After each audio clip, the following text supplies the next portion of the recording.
Fala pessoal, sejam muito bem-vindos aqui ao nosso canal. Espero que esteja tudo bem com vocês. Conosco aqui está tudo bem. E vamos aqui para mais um vídeo incrível nesse canal. É uma situação, pessoal, que assim me assusta, mas ao mesmo tempo eu já esperava que coisa desse tipo, ou até pior, iria acontecer, tá? Então vocês já estão vendo aí na tela, né? O STF autoriza a apreensão de CNH e passaporte para cobrança de dívidas civis, tá? Eu vou passar aqui um videozinho para vocês, tá bom? O Supremo Tribunal Federal autorizou a apreensão da carteira de motorista e do passaporte de quem está inadimplente. O projeto foi coordenada pelo ministro Luiz Fux, agora como relator de ação proposta pelo Partido dos Trabalhadores. Ele julgou, seguido pela maioria, que é constitucional o ato do juiz quando determina medidas coercitivas, como a apreensão da carteira de habilitação e de passaporte, a suspensão do direito de dirigir e a proibição de participação em concurso e licitação pública, como forma de obrigar o pagamento de uma dívida. Decisões recentes pelo país, juízes mandaram recolher a carteira de motorista e passaporte de gente que tem dívida e não paga. Há desde casos de quem deve pensão alimentícia até fornecedores, bancos. O Supremo também entendeu que inadimplentes podem ainda ser proibidos de participar de licitações com o poder público ou de concurso público. E gente com dívida, o país está cheio. Vamos lá, vamos lá. Realmente, gente com dívida, o país está cheio. De fato, a maioria dos brasileiros, né? Ou uma grande parcela dos brasileiros estão aí, né? Com dívidas, né? Com dívidas civis, como eles dizem, né? Banco, empréstimo e essas coisas, né? E assim, pessoal, por que que eu fico um pouco assustado e ao mesmo tempo eu já sabia, né, que isso ia acontecer? Porque dado todo o histórico de que vem acontecendo no país, né? Isso aí já não me assusta mais. O que é lamentável é, por exemplo, eles prenderem a sua única possibilidade de você, de repente, ir para um outro país, recomeçar a sua vida e muitas das vezes pagar até essa dívida que você tem. Entende? E eles estão tirando esse direito de vocês, né? Tirando de nós, né? É, Principalmente aquela pessoa que utiliza, por exemplo, a CNH para poder trabalhar. Um motorista de Uber, né? Imagina um motorista de Uber, o cara está endividado, porque a situação no Brasil não está fácil, tende as pessoas a se endividarem ainda mais. Aí ele trabalha com o aplicativo, trabalha ali, tá fazendo o trabalho dele ali para poder pagar essas dívidas que ele tem, e tem a CNH apreendida. Aí eu te falo, como é que ele vai continuar? Tudo bem, tem outras funções que ele pode fazer, né? Tem outros tipos de trabalho que ele pode fazer. Mas concorda comigo que vai acabar atrapalhando a possibilidade desse cidadão de pagar a dívida dele mais rápido, por exemplo, fazendo a profissão que ele já exercita, já exerce essa profissão há um tempo? Vai ficar mais difícil, né? O fato de também de prender o seu passaporte, aí se a pessoa está com dívida, dificilmente essa pessoa também vai conseguir sair do Brasil. Não é um outro ponto de vista?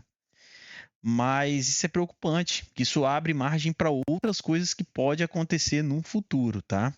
Eu vou passar um pouquinho aqui sobre a matéria para que vocês possam ver, tá? Só antes mais eu paro aqui 3 segundinhos para que vocês possam deixar o seu like, vocês possam subscrever ali o canal e deixar ali o seu comentário sobre isso, o que que você acha sobre essa situação aqui, tá? Eu paro aqui 3 segundinhos, tá?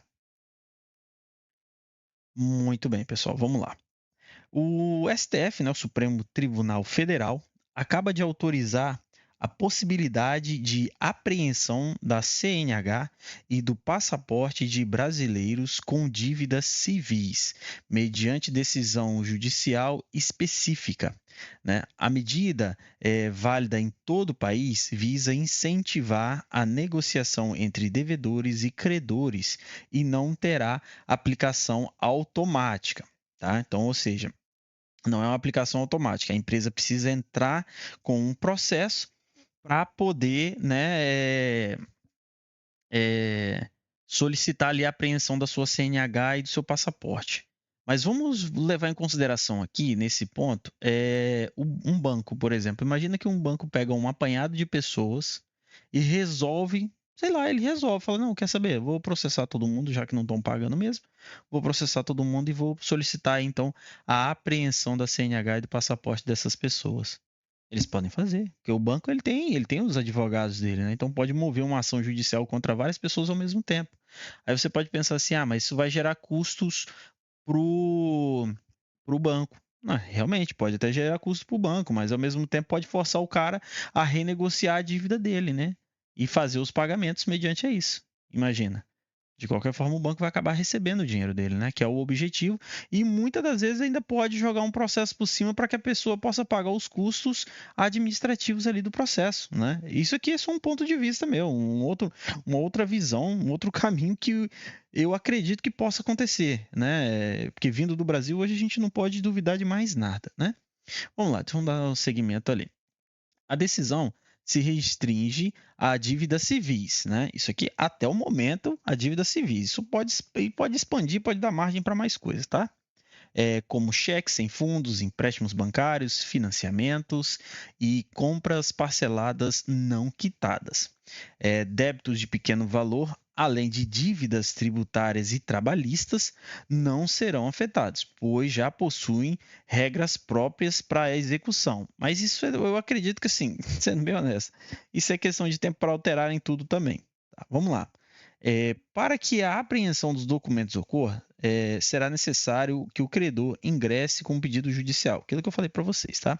O juiz, ao analisar o caso, avaliará se a restrição é proporcional e razoável para estimular o pagamento.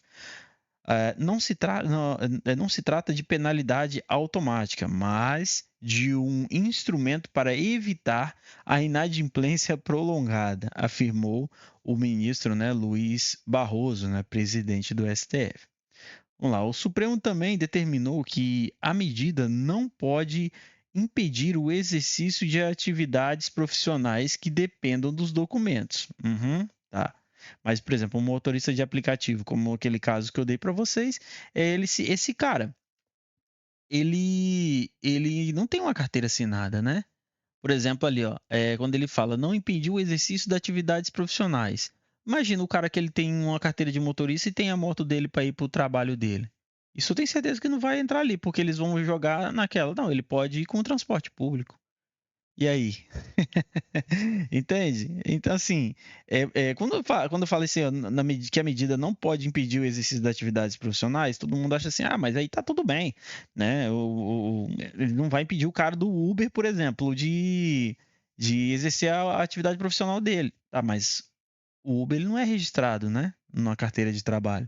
Atividades profissionais são aquelas que são registradas, onde você paga o INSS, paga os seus impostos mediante ali ao trabalho que você faz. Isso são atividades profissionais.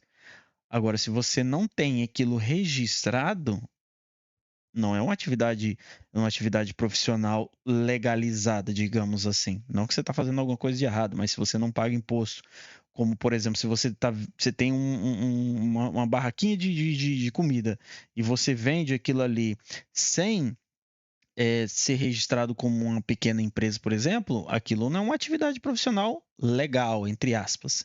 Né? Você está vendendo legalmente ali as suas coisas, mas não está registrado como um funcionário, de forma legal ali no governo, né? Como uma empresa, entende? É nesse sentido que eu estou querendo dizer para vocês, tá? Vamos lá. Que dependam, né, dos documentos, no caso ali, para atividades profissionais, como motorista de aplicativo ou trabalhadores que necessitam viajar ao serviço. Aqui menciona isso aqui, sobre os motoristas de aplicativo, mas eu duvido muito que isso não vai, sabe? Isso não vai. É o Brasil, né? Nesses casos, os magistrados devem considerar a preservação do direito ao trabalho antes de determinar a restrição. Vindo do Brasil, isso aqui não vai acontecer do jeito que está mostrando aqui na matéria. A nova possibilidade faz parte dos mecanismos previstos para tornar mais efetiva a cobrança de dívidas civis, em linha com as mudanças recentes do Código de Processo Civil, que busca dar mais efetividade às execuções judiciais. Tá? É assim, pessoal, isso aqui para mim é mais uma forma de te prender ali no Brasil, tá? Como que eu vejo isso aqui? Eu não estou dizendo que as pessoas não têm que pagar a dívida delas. Pelo contrário, se você tem a sua dívida, você tem que honrar com ela e pagar as suas dívidas. Entende? Isso você tem que fazer. Se você não consegue pagar a dívida, não as faça. Ok? E isso aqui abre margem, cara, para um tipo de pensamento como o meu, por exemplo, é que eles estão vendo que o Brasil está se afundando e estão querendo manter a população ali dentro do país sem que elas tenham a possibilidade de sair, tá? É isso que eu vejo, tá? Mas eu paro por aqui. Se você chegou até agora desse vídeo, eu agradeço, tá? A sua presença aqui comigo, me ouvindo aqui, passando essa notícia para vocês. Peço para você deixar o seu like, deixe seu comentário com a sua opinião aqui para a gente poder continuar debatendo aqui no campo de comentários. E a gente se vê no próximo vídeo. Envia também para aquele amigo seu, né, que acha que o Brasil tá tudo bem, que tá tudo maravilhoso no Brasil. Manda para ele começar a ficar mais informado do que tá acontecendo, tá bom? A gente se vê no próximo vídeo. Tamo junto.